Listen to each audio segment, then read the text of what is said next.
Hello there, welcome to Parenting Hacks with Dr. Yanina. And in this episode, I have a special guest today, and we'll be talking about how to stay connected with your preteen or teen from a dad's perspective.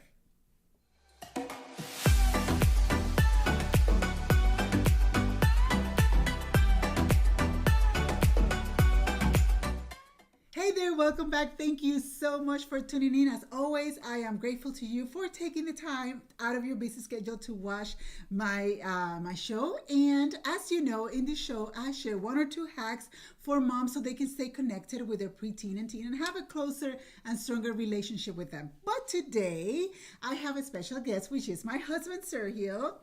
Hello, everybody. And, Great to be here. And I'm super excited that he's with me today because usually in this show you hear the perspective from a mom. And I thought that it would be a good idea to have a dad as a guest, and hear from a dad, and when it comes to raising our children. And we talk about this. We were like, okay, what are we going to be talking about for the show? And we thought that it would be a good idea if you can share with our moms, like maybe one or two hacks on how to stay connected and have a stronger relationship with your preteen or teen. In our case, we have teenagers. We have a 13-year-old and a 17-year-old. And also, maybe if you can break it down as to what would you do when you are relating to your daughter versus relating to your son, that kind of thing. Does that sound awesome? Good? Yeah, I would love to. I think that would be awesome. Thank you for having me here in your show. show. Pretty cool. It's good to have you.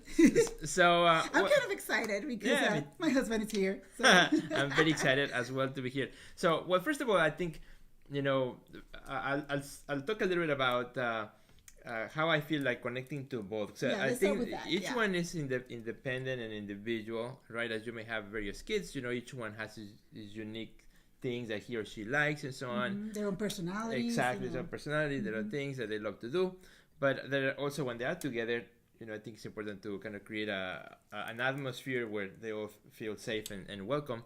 Something that I love to do is, again, because it matches also my personality, right, is I like to to make them feel at ease with laughter. I love to make my kids laugh. I love to make my family laugh. I love to make you laugh. And so I always feel like, laughter kind of eases out any sort of tension. It helps with any sort of conversation that may be coming in. And, the kids are coming from school or during the dinner table. They have their things that they want to talk about. So I always like to, kind of ease out anything just by having some laughter here and there. And that I think that allows me to connect with them in that sense. While we are all together. Kind of like, we are all stressed out. It's the end of the day. Yeah. We all have our things going on. It's kind of like a break the ice, kind of like ease the stress for a moment. So it doesn't always work, Sometimes sometimes they might not be in the mood of laughter. True. But, at least I try. Yeah. You will say a comment like totally out of... Yeah, nobody laughs about it. Like, okay, it's not a good day for a laugh. But other times you will just say something out of the blue that we're like, what? And we're so like, I don't know where that came from, that, it kind of helps ease the stress that is happening, that stressful atmosphere or energy that is taking place.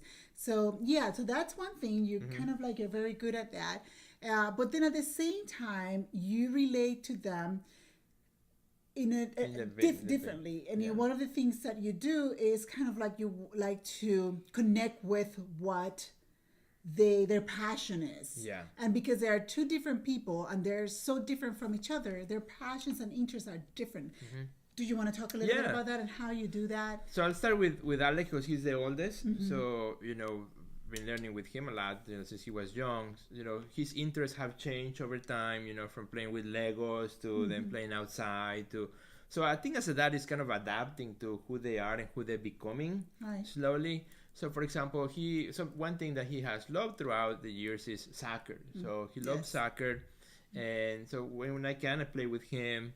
When it's World Soccer season every 4 years, so we watch all the games together, and we talk about soccer on Sundays. I purposely ask him, who's playing today, even though if I might not be too much interested, but just to start a conversation and to see the interest that he has on soccer, that if I can jump in and get into that loop and find kind of a common ground on that end. You know, that has helped me out with Alec, and with Naya. Well, Naya also over the years that she has grown and now becoming a teenager too. She also, you know, she has her own things that she has been interested on.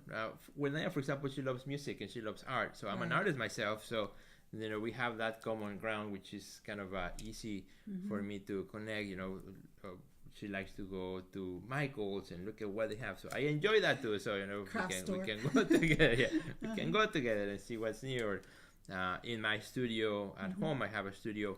And since she was younger, she had a little corner. That's her corner. So, you know, allows her to kind of go into a space where it's my space, but it's a shared space too. Right. Where usually Alec and you don't go in that space at all, because that's kind of our space. It's a very messy place. Right. It's Naya's and I kind of space, right? It's our safe space. So I think, you know, I don't know how they will change over time, you know, as they grow older and more mature, you know, but trying to find those little gaps in which as a parent or as a dad I can come in and be part of something that they are also, and you know, I think it helps me to stay connected with it. Yeah, and it's all about identifying what is it that they're good at, their passions, their interests. Yeah, and then just inquire about it and show interest, authentic, legit interest, and ask questions.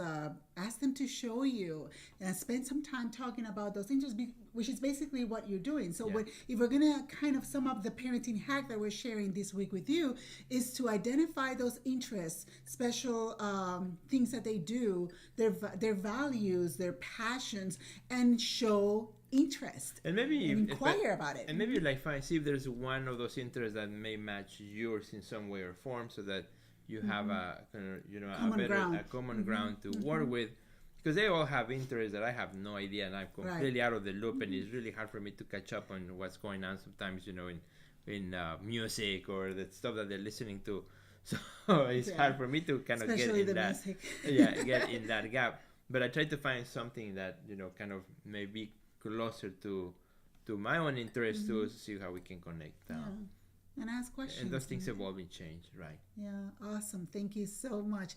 So there you have it, moms. And this week's hack is to identify those interests, what they love, what they value, and connect through that. Use that as a channel, as your path to stay connected with them. Because when you show interest in what they love, believe me, they're going to be grateful, and they're going to react in a positive way. So yeah, as always, thank you so much for watching. Before I let you go, if you have not done so yet, you got to have your copy of not parenting hacks, of Moms Don't Quit. If you have not done so yet, you can find it in Amazon. Highly recommend it. Thank you.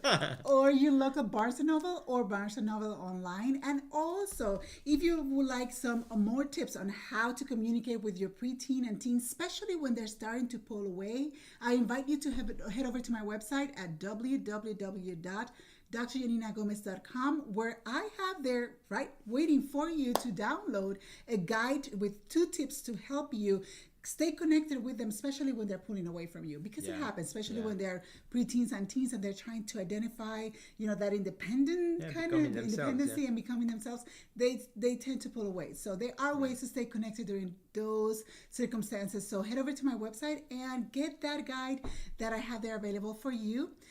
Thank you so much for coming. Thanks for having me with me here in this show. And I will see you in my next episode. Until then, have a wonderful week. Goodbye. Bye.